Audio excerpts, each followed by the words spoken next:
I got to start off somehow. Getting back into it, folks. Cannabis: The History by Martin Booth. Here we go. Right off where we left off. All right. A third shortcoming was the fact that any cannabis preparation left standing for a while tended to separate out, with the cannabis forming a residue at the bottom of the bottle.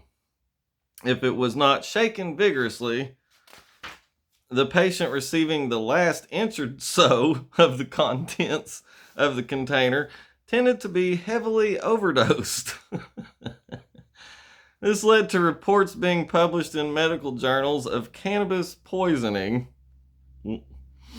which was counteracted by the patient having his stomach pumped or being fed a powerful emetic to promote vomiting, followed by brandy, water, strong stimulants such as black coffee, and acidic liquids such as lemon or lime juice and vinegar.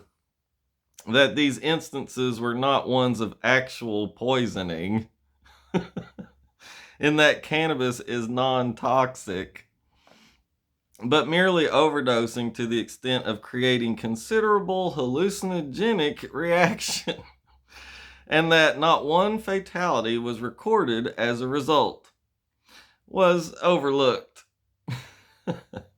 Doctors, already wary of the dangers of opiates, became overcautious. There was a method whereby the overdosing problem could be addressed. It was to titrate the cannabis solution to determine its strength. This is a technique in chemical analysis whereby a reagent of known concentration is added to the liquid under test until the moment when the chemical reaction between the two liquids either ceases or commences. Responding to correspondence in the Lancet, Sir John Russell Reynolds, who had been using cannabis on his patients for much of his professional life, suggested any treatment should begin with a very weak dose, the potency being gradually and carefully increased over 3 or 4 days, each dose being titrated. With these precautions, he wrote, quote, "I have never met with any toxic effects and have rarely failed to find, after a comparatively short time, either the value of the uselessness of the drug." Either the value or the uselessness of the drug. Sorry. So, unquote, close quote. However, titration is a time-consuming process which requires specialized, if fairly simple, equipment, and for many doctors, it was a procedure with which they could not be bothered, considering the strength of opiates were, if still not exact, more reliable.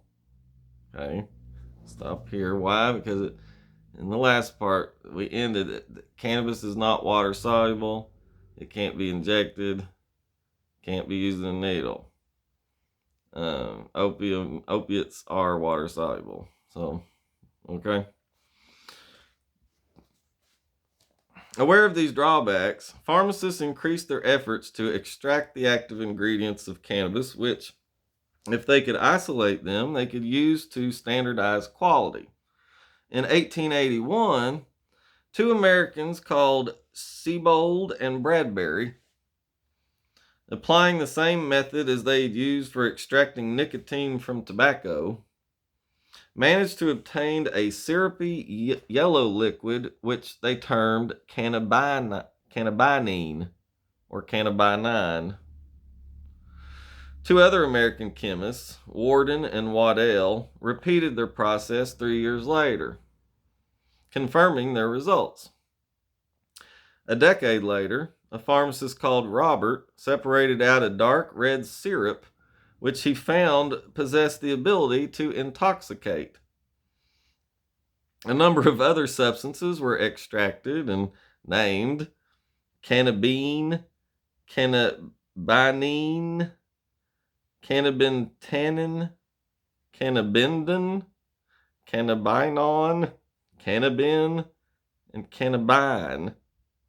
But no one was quite sure which, if any of these, was the substance they sought. They're trying.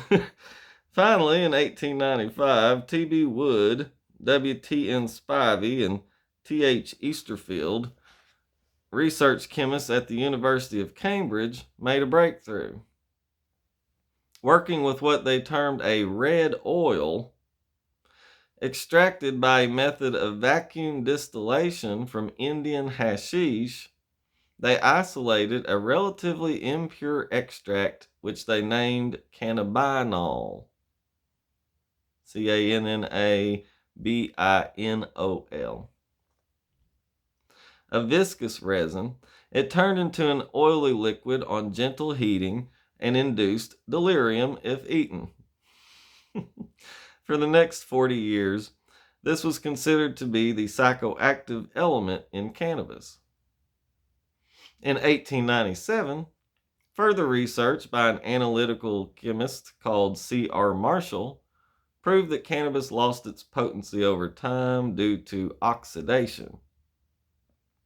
With these discoveries, the stage was set for the pharmaceutical industry to assay accurately any drug, but for cannabis, this all came too late. What finally put paid to cannabis as a viable medical product was the emergence of synthetic drugs created from the massive advances in chemistry made especially during the last 30 years of the 19th century. That these synthetics were often far more harmful than natural cannabis was considered by the way. It was the age of science. Optimism and faith in scientific potential and infallibility overruling sensible judgment. When in the mid-1880s, antipyrine and acetonolide appeared. The writing was on the wall.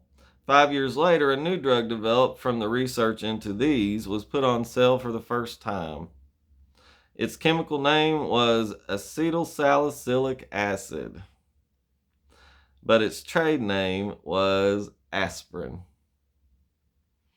For a few years, patent medicines containing cannabis tincture were still taken to alleviate muscle cramps and insomnia, but this was not to last. The British Medical Association instigated a campaign against patent medicines with their secret ingredients, in quotes, thereby striving to eradicate the use of opiates, cocaine, and cannabis from non-prescription tonics and potions. Through this campaign, doctors became more aware of the new synthetics and, at the same time, became responsible for the distribution of drugs to patients through organized prescription systems. Dispensing chemists also became more professional and started to issue only quality-controlled substances. Cannabis had its medical day, and a great medicinal opportunity had been missed.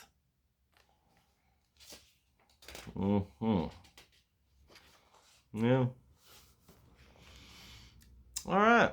Chapter 10, folks. We're just moving right along. Okay? Look there. We're in there good now. You think we'll ever finish? I don't know. What do you think about this extra light? I don't know about this light. Y'all let me know. Anybody let me know if anybody ever watches these on YouTube. But you can comment and say, you like the light or not. I don't know. It's been on. Let's turn it off. I think it'll look better without it. You don't need to see me that good. Right? Let's leave it off the rest of the time. Okay. Loosening the girders of the soul is the name of this next chapter. Yeah, very different header, topic header than the last one. Okay. All right, and get into it. That light. I looked at that light. Now I can't really see right in the middle right at the moment. Yeah, I'm good. I think. All right. For most people in 19th century Europe or America, cannabis only existed in medicines, and for the vast majority of those, there was little realization that they were taking in their patent tonics was the exotic plant featured in the Thousand and One Nights or the Legend of the Assassins. Yet there were those who did know of the connection, and for them, cannabis provided more than a relief from migraine or muscle spasms. In 1857, a Dr. John Bell, writing in the Boston Medical and Surgical Journal, commented on the proliferation of articles in the press appertaining to hashish and discussing its effects. He seemed to imply that there were, following in Ludlow's wake, an increasing number of his fellow American citizens experimenting with the drug. His implication was correct. Cannabis was being used by some outside the strictly medical sphere. When the Marriage Guide, or Natural History of Generation, a private instructor for married persons and those about to marry, both male and female, was published in 1851, written by a quack doctor called Frederick C. Hollick of Philadelphia. It advised readers to write in for the author's patent aphrodisiac. It contained hashish, and with the book, which was republished in nearly 200 subsequent editions, made Hollick's fortune. This was not the only time cannabis was recommended to those in wedlock. Some women's temperance societies advocated it in place of alcohol. Their reasoning was that drunks hit their wives, but cannabis users did not. At the American Centennial Exposition of 1876, in Hollick's hometown of Philadelphia, there was a Turkish hashish stand at which passers-by could try it out. Pharmacists throughout the town stocked up in anticipation of an increase in demand. Confectioners also produced cannabis candy. The Gunjawala Company of 476 Broadway, New York, was the first, offering the Arabian Gunja of enchantment confectionized. Quote, a most pleasurable and harmless stimulant, end quote, in about 1864.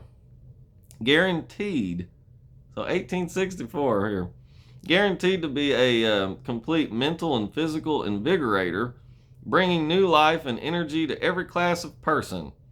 It sold in 25-cent and $1 boxes and was still on the market in 1900.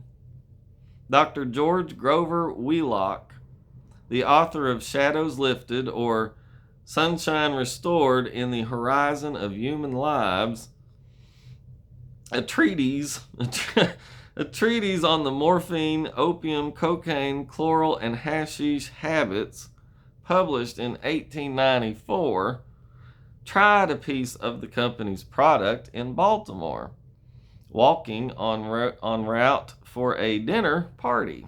You're going to a dinner party. The effects hit him at the meal, during which he described his experiences to his fellow diners, including an hallucination of hundreds of singing canaries in golden cages. In the decades after the U.S. Civil War, cannabis use in America became accepted. It was seen neither as antisocial nor as a serious weakness of character, such as was considered alcohol abuse. Indeed, drug taking in general, for other than medicinal purposes, was not universally frowned upon. For example, morphine addiction rates rose rapidly after 1865, partly because wounded or sick veterans of the Civil War were returning home addicted, having been given morphine in military hospitals, and partly because the widows of men killed took to morphine to drown their sorrows, in preference to socially deplored alcohol. Mrs. Henry Lafayette DuBose, the widowed neighbor in Harper Lee's novel To Kill a Mockingbird, shows how addicts were regarded by society as late as the 1930s when the novel was set. She is portrayed as courageous and a figure of sympathy, not one of derision or disgust. The prevalence of cannabis soon entered mainstream literature. Louisa M. Alcott, the author of Little Women, used cannabis as a center pin in the, we know her as Louisa May Alcott, he just puts M here. Little Women used cannabis as a center pin in the plot of her short story Perilous Play, published in 1869, when she was fast becoming the darling of the American literary scene. Although the story first appeared anonymously, she was clearly not worried that writing about cannabis would harm her burgeoning reputation. There is no mention in her private papers of her ever having taken cannabis herself. But it is possible. In 1862, she volunteered to serve as a nurse to wounded Civil War soldiers and caught typhoid, from which she almost died. The medication she was prescribed gave her mercury poisoning, but it is feasible to assume she may also have been given cannabis. Her familiarity with the form of cannabis taken by the hero in her story suggests she also knew of it as a medicine, for she describes it as being a white, probably sugar-coated bean with a green center, a number being needed to have an effect. Dr. Meredith, the fictional supplier of the beans, which he refers to as, quote, despised bonbons, suggest any bashful young man to take hashish when he wants to offer his heart to any fair lady, for it will give him the courage of a hero, the eloquence of a poet, and the ardor of an Italian. Close quote. Funny. And so it is for the story's hero, who gains his true love in such a fashion. On the whole, although hashish use was not illegal, those who indulged preferred to do so in private. The public munching of candy aside, when stories about hashish appeared in the popular press, they tended to be condemnatory, linking the drug to the titillating and sensationalist exoticism of other substances, such as opium, with its notorious underworld of dives and dens. The December 1876 issue of the Illustrated Police News, a tabloid journal that reported the underbelly of American society, contained an illustration captioned, quote, secret dissipation of New York belles, interior of a hashish hell on Fifth Avenue, close quote. It depicted 5 upper-class women sprawled, semi-conscious, on divans. It was the first the general public knew of the existence of hashish houses, which catered for the well-to-do thrill-seeker. Such establishments were again the center of attention in November 1883, when an article appeared in Harper's Monthly magazine. Published anonymously, it was actually written by a well-known doctor, H. Kane, who had published a number of texts on what he considered the danger of drugs to American society. Entitled A Hashish House in New York, The Curious Adventures of an Individual Who Indulged in a Few Pipefuls of the Narcotic Hemp, close quote. It concerned a house on 42nd Street between Broadway and the Hudson River in the area of the city known colloquially as Hell's Kitchen.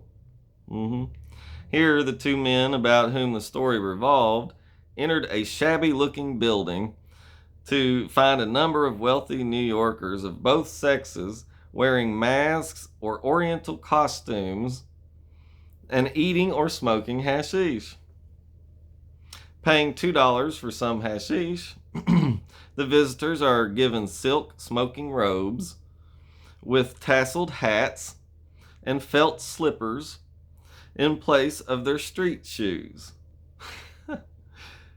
Shown upstairs, they are ushered into a sumptuously appointed room where, Kane wrote, above deep pile carpets hung a, quote, magnificent chandelier consisting of 6 dragons of beaten gold, from whose eyes and throat sprang flames, the light from which, striking against a series of curiously set prisms, fell shattered and scintillating into 1,000 glancing beams.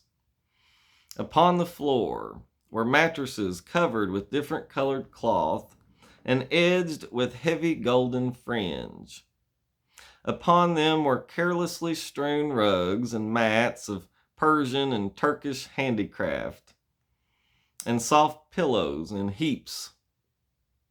Above the level of these divans, there ran, all about the room, a series of huge mirrors, framed with gilded serpents intercoiled, effectually shutting off the windows. In addition, pots of exquisitely scented plants grew here and there. Vines clambered over the walls. That hall lamp was, quote, well, this is all kind of quoted here. Lamp was grotesquely shaped. So the hall lamp was grotesquely shaped, and even the staircase balustrade was of curious design. Kane continued, quote, swallowing 2 of the lozenges, my God filled our pipes, and we proceeded to smoke and watch the others. As I smoked, the secret of that heavy, sickening odor was made clear to me. It was the smell of burning hashish. How truthful, close quote.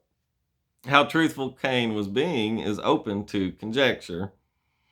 With an anti-drug agenda in mind, his intention was plainly to highlight the debauchery of the place, and there are moments when he seems to be exercising not a little poetic license. It is highly unlikely that he would have eaten and smoked hashish at the same time. The pipe he described seems more like an opium pipe than a chillum or a tobacco pipe, and he makes no mention of the burning sensation of the smoke that he must have experienced. And to cap it all, as well as smoking his hashish pipe and eating his hashish lozenge, he also drinks a cup of Paraguay tea, an infusion of coca leaves. Okay, there you go, cocaine tea, coca tea. When he describes his hallucinations, he might be paraphrasing Ludlow. What Kane hoped his article would do was imply that hashish houses were not just degenerate, but also widespread. They were not, although by the 1880s, there were a number of such places secreted away in the major cities of America, mostly patronized by the well-to-do professional classes. Keeping it secret, huh? In Britain, matters were different.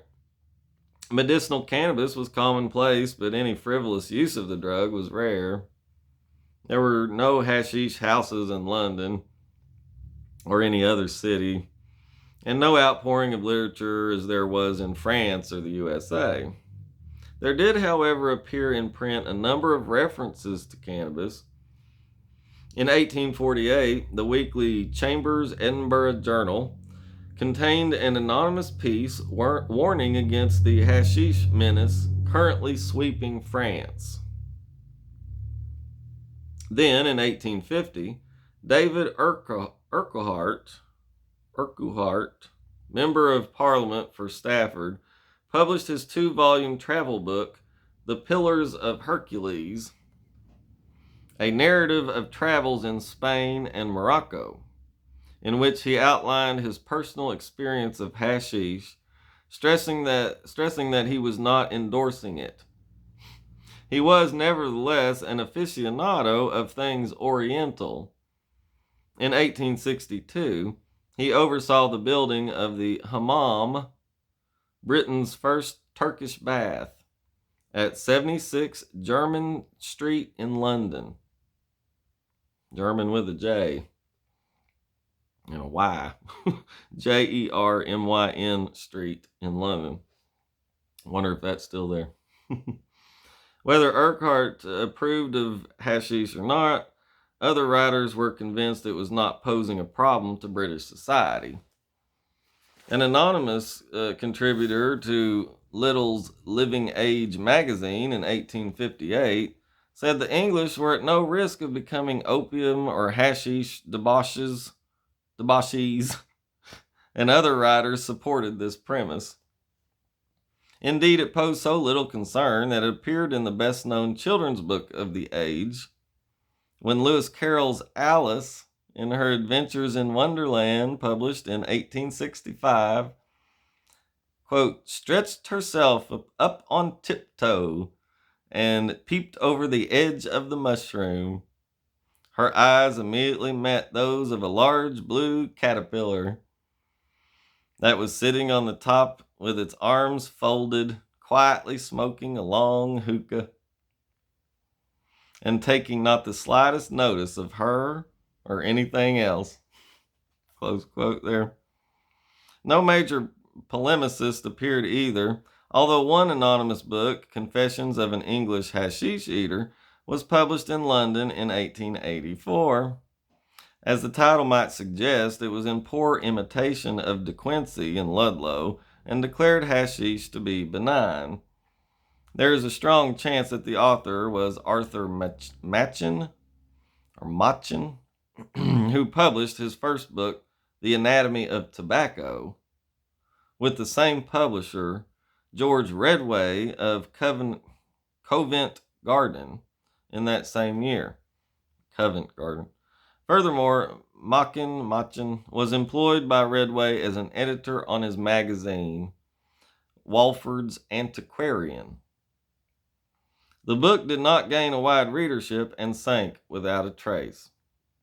As a nation, the British, whilst not dismissive of drug taking, preferred alcohol, which was not looked down upon as it was in the more puritanical USA.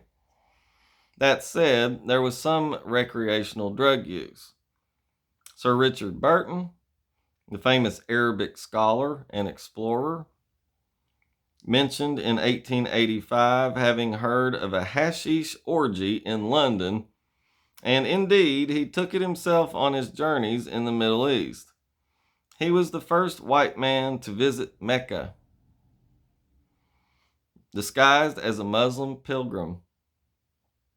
According to an entry in a System of Medicine, published in 1900 and edited by R.C. Albert, there had occurred an instance in 1886 when some students at the University of Cambridge, obtaining an imported hashish candy called Turkish Delight, had overdosed upon it and fallen ill.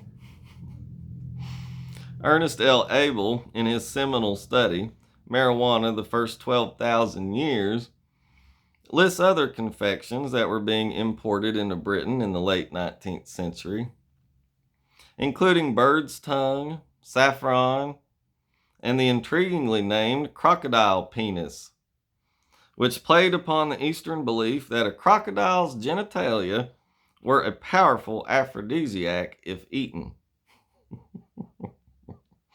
Those Asians. It's like, the very small number of English cannabis experimenters tended to belong to minority groups, such as intellectuals and students. The intellectuals, artists, writers, musicians, were, as has always been the case, seeking illusory truths and pushing on the boundaries of their artistic universes. It was towards the end of the 19th century that the cannabis atmosphere that had infected France 50 years before came to impact upon Britain. The main protagonists of this new direction were a loose association of predominantly writers to whom the Irish poet William Butler Yeats gave the appellation the Tragic Generation. The main players were Yeats himself, Oscar Wilde, Aubrey Beardsley, Havelock Ellis, Arthur Symons, Richard Le Gallienne, Ernest Dowson, and Selwyn Image, or Image, maybe. Conceding to Gautier's principle of art for art's sake, they were keen to establish a new literary order in which morality was not important. Their search used drugs not only as a source of visionary ideas, but also as a means to stave off the mundane. As Verlaine and Rimbaud had, they also frequently used absinthe, which was Wilde's favorite tipple. Oscar Wilde liked the absinthe.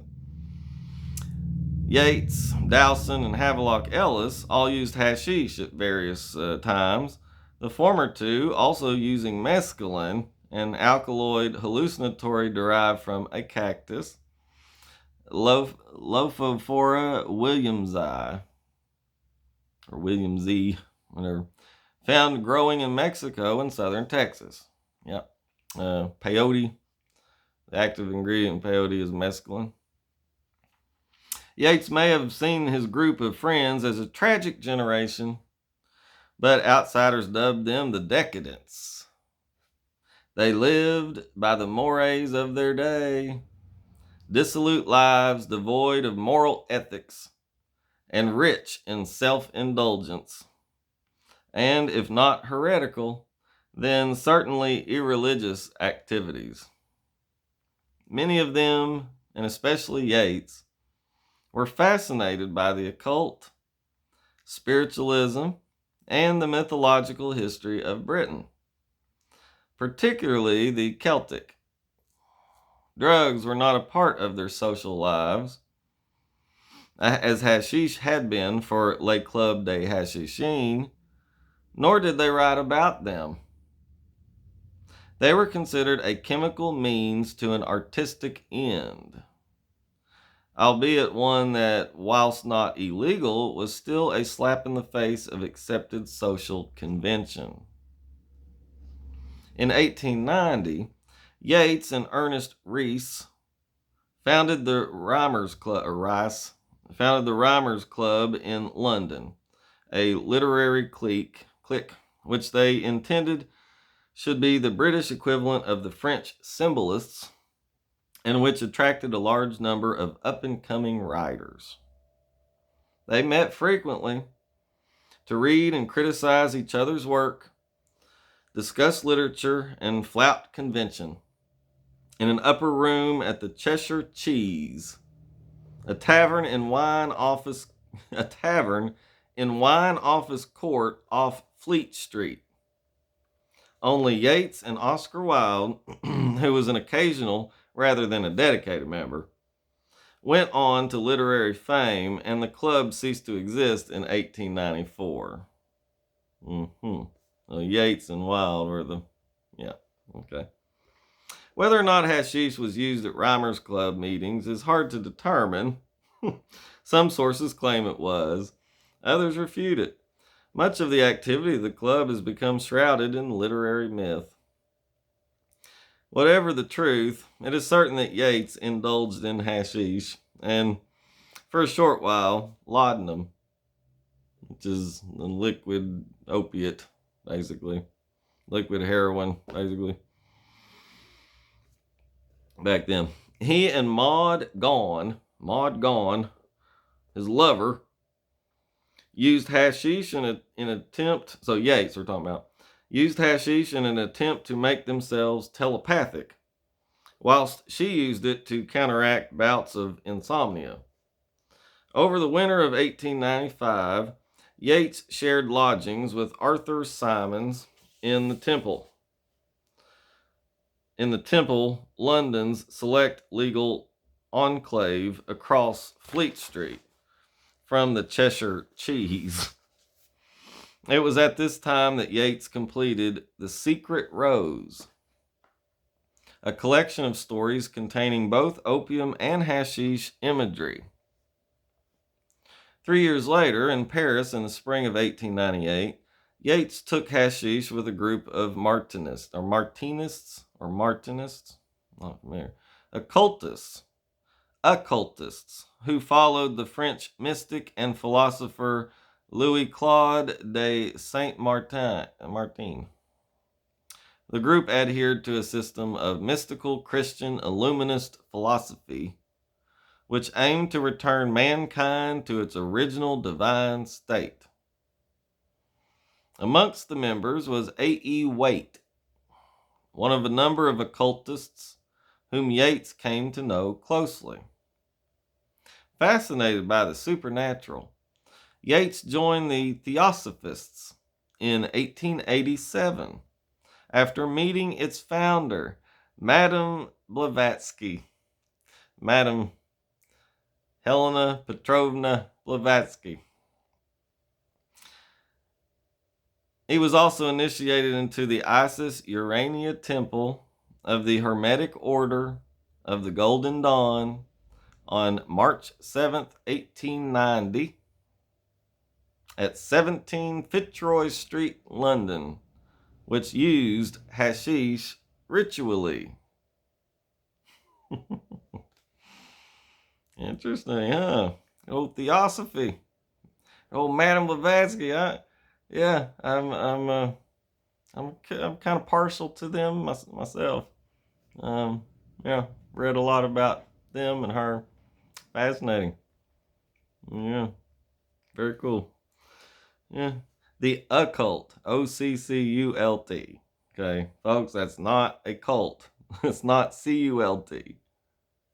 ACULT. A cult is a whole other thing than the occult. OCCULT. Okay. I think a lot of people don't really know that because they sound a lot alike when people say it. They're very different. Okay. Just putting that out there. Oh, we get into Mrs. Blavatsky here. Helena Petrovna Blavatsky, the Russian-born daughter of an army officer and a novelist, and the granddaughter of Princess Helena Dolgorukov, began the Theosophical Society in New York in 1875. An eccentric polymath, she had traveled widely, earning her living by teaching piano, working in a circus, acting as assistant to the famous spiritualist medium D.D. Home, and becoming a medium herself.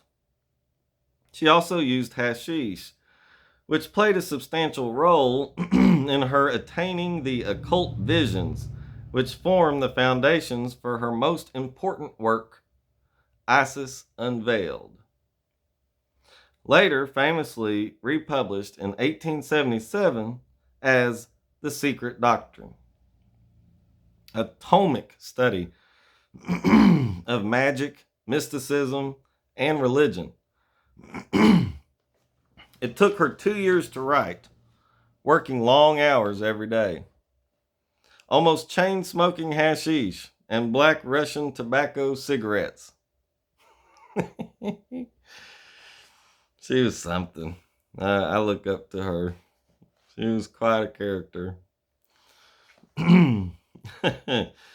Colorful, you could say. For Yeats, drugs were a method of entry into the occult as much as a way of inducing visions of literary value. Symonds, on the other hand, was a hedonistic literary drug user whose better poetry is rife with drug imagery. Ernest Dowson, of whom Symonds was to become biographer, and whom he described as the archetypal young poet who lived in squalor and produced beauty from his wretchedness, was steeped in drugs. From a wealthy background, he wasted away his student years at Oxford with alcohol and hashish, and entered literary London as something of a dandy, always dressed in the height of literary fashion. Suddenly, however, Dowson abandoned this lifestyle, turning almost hermit-like in a ramshackle house where he drank absinthe and took opiates in abundance. Ugh. Probably not a good combo there. He died in 1900 at the age of 32, consumptive and an addict. Symonds recalled visiting his friend one afternoon and being offered a cup of tea, cake, cigarettes, and hashish. Dowson was present in Paris in 1896 when Henri de Toulouse-Lautrec and Leonard Smithers, publisher to many of the Decadents, persuaded the artist Aubrey Beardsley to try hashish for the first time. Beardsley ate a piece of hashish, but finding it had no immediate effect, felt disappointed. Some hours later, however, he came under its influence at dinner in a restaurant with the others. Dowson wrote of the event, quote, "Luckily, we were in a cabinet where I think we would have been turned out, for Beardsley's laughter was so tumultuous that it infected the rest of us who had not taken hashish, and we all behaved like imbeciles." When Ludlow's The Hashish Eater was reprinted in London in 1903, Beardsley's illustrations graced it. He, however, did not live to see it, dying in 1898 of tuberculosis at the age of 25. Damn. Some of these people didn't live very long, did they? Of the tragic generation, one person was to seriously investigate drugs. It was Havelock Ellis, today remembered for his pioneering studies in the psychology of sex, but who in the 1890s conducted extensive research into mescaline. Two of his guinea pigs were Yeats and Dowson, given the drug in order that Ellis might study the psychological relationship between dreams and drugs. He also tested hashish on them and on John Addington Symonds, the poet, biographer, and Renaissance historian. In time, Ellis built up a small following of people dedicated to joining in his experiments, but for many, drugs had another equally valid purpose. It was, as Yeats had discovered, to probe the unknown. Throughout the later decades of the 19th century, interest in the occult had expanded almost exponentially. The occult. By the turn of the century, alchemy, mysticism, spiritualism, witchcraft, magic, and astrology were all being investigated, practiced, and performed by a large number of esoteric groups. Some were driven by genuine quasi-scientific or philosophical curiosity. some by search for an alternative religion or theology, and some by way of devising a thinly disguised spiritual opening into the realms of debauchery and sexual promiscuity.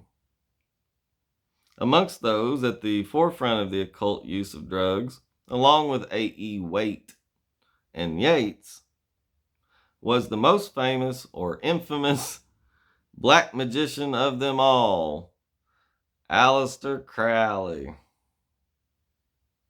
Woo, what a guy he was. I'm not as much of a fan of his. I like Blavatsky. I'd go with Blavatsky. I side with Blavatsky over Crowley any day. Okay. Oh yeah. But he's a character. He was something.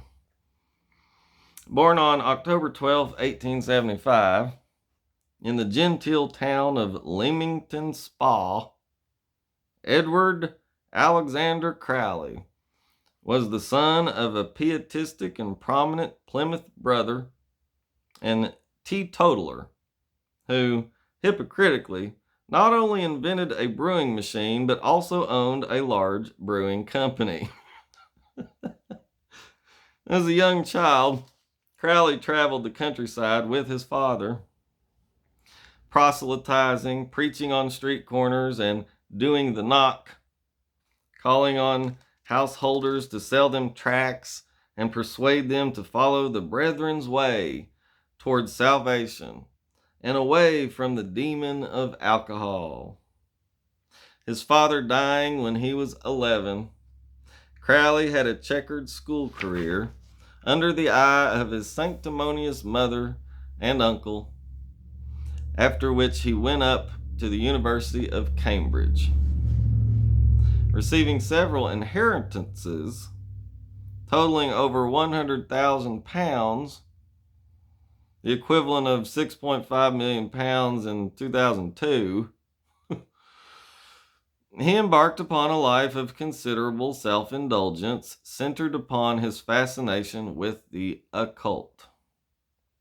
Like Yates, he joined the Golden Dawn, then quarreled with Yates and others, split from it, and in time founded his own occult religion, the Ordo Templi Orientis, or OTO, in the magical rituals and sexual magic rites of which a number of drugs, including hashish, played a vital part. Crowley was probably first introduced to the occult potential of psychoactive chemicals in 1899 by Alan Bennett. 3 years older than Crowley, Bennett had been raised by an authoritarian Roman Catholic mother. An enigmatic man, he had piercing eyes and pale skin to the point of translucence. In later years, shaving his head, thereby giving himself an even more pallid appearance, an asthmatic and always in frail health, he lived his life in a cycle of medication. First, he took laudanum. Now we're talking about Bennett here. First, he took laudanum. After a week or so, he switched to injecting morphine. In another week, he turned to cocaine. And finally, a week later, took to inhaling chloroform. In later years, Bennett became a Buddhist and was one of the first men to establish the religion in Britain, dying in poverty in London in 1923. Wow. Well, it was Bennett's belief that drugs could produce a simulacrum of mystical and religious experience, opening the gates of the world behind the veil of matter.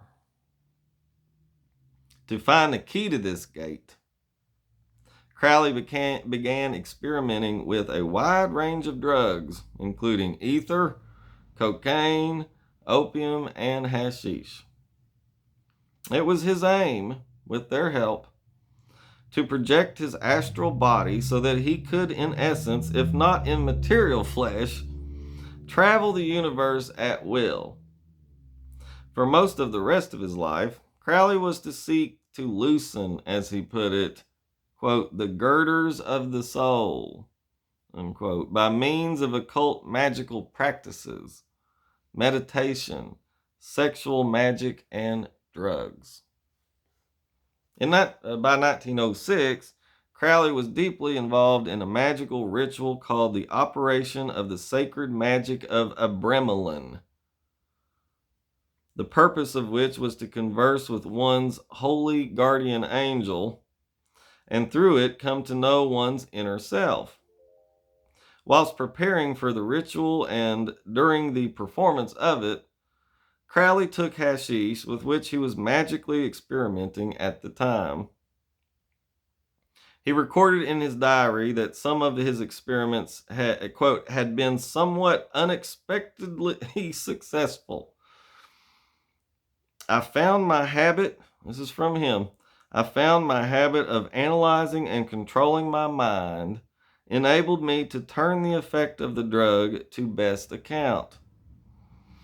Instead of getting intoxicated, I became quite abnormally able to push introspection to the limit. Close quote. He also recorded, quote, remarkable experiment with hashish. I took some 5 grains and smoked a little ganja. I was drinking a good deal of port, too. He noted how, close quote, he noted how varied the strength could be, and that some samples he used were virtually inert. No doubt these were old and had oxidized. Somewhat mischievously, Crowley also on occasion tricked the audiences to some of his public rituals,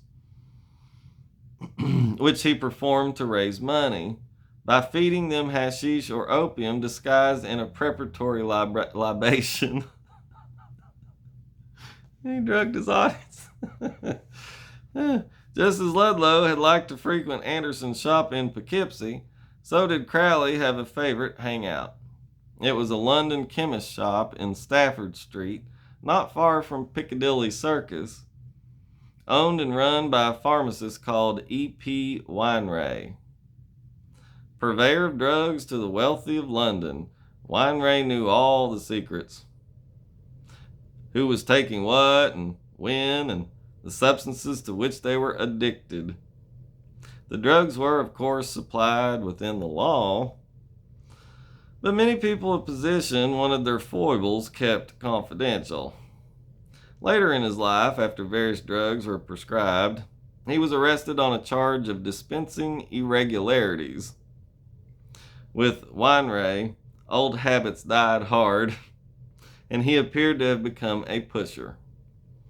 What is virtually certain is that he was Crowley's supplier of hashish, amongst other drugs.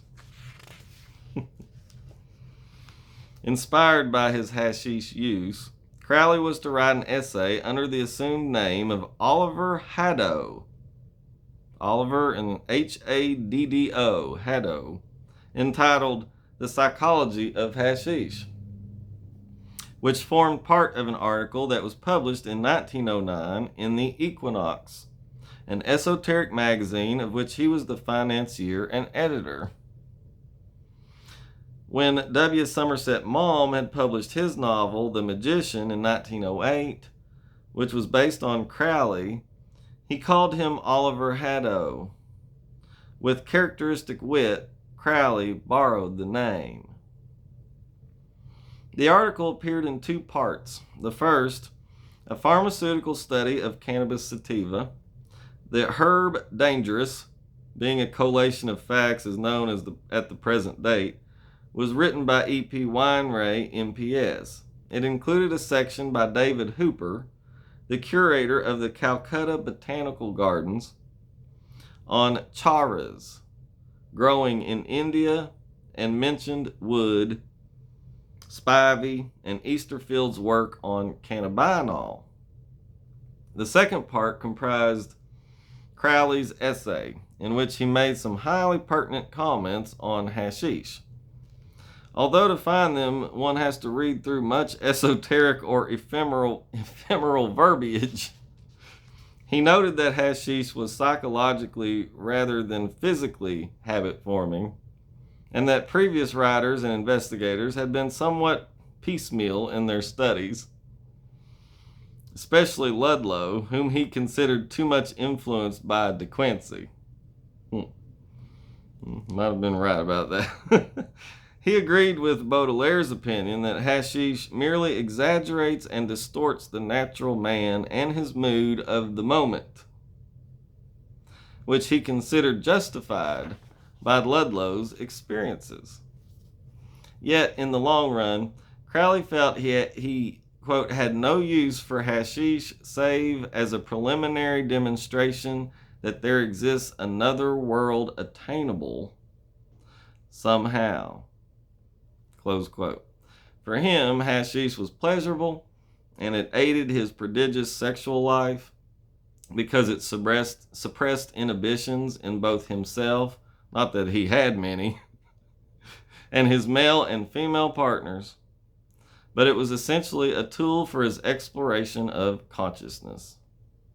Crowley also believed that drugs should be legalized for adult use, and that to abuse drugs was foolish and weak.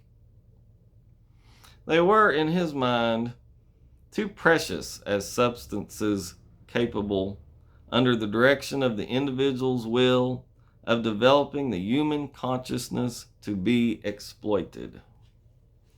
So he didn't want them used trivially or be exploited. Yeah. Crowley was not alone amongst the devotees of the occult in writing about hashish. Algernon Blackwood, who, like Crowley and Bennett, reacted against a zealously evangelistic Christian parent. Wasn't that a theme? You ever heard of the preacher's child, preacher's son? He's always wild. That's the stereotype. Yeah. Who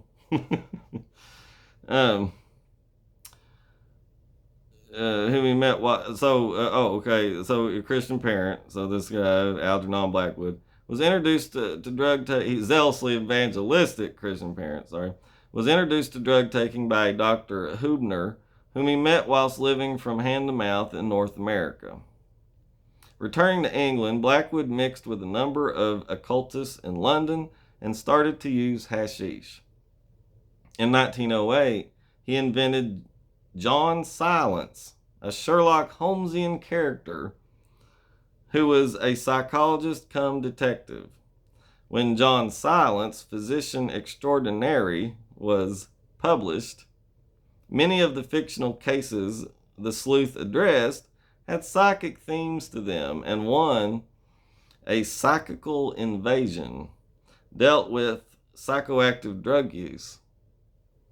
John Silence tells a client who has come to him after being bothered by poltergeists that he is in touch with them because the hashish he has been taking has amplified his rate of psychical vibration, thus allowing him to gain access to the spirit world.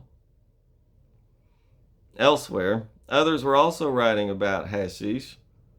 At about the same time as Blackwood was writing his John Silence stories, the Russian mystic George Ivanovich Gurdjieff was traveling in the Middle East studying Sufism. He later wrote of hashish in Meetings with Remarkable Men, and is reported to have fed hashish to his students at his Institute for the Harmonious Development of Man in Tbilisi, and subsequently at Fontainebleau.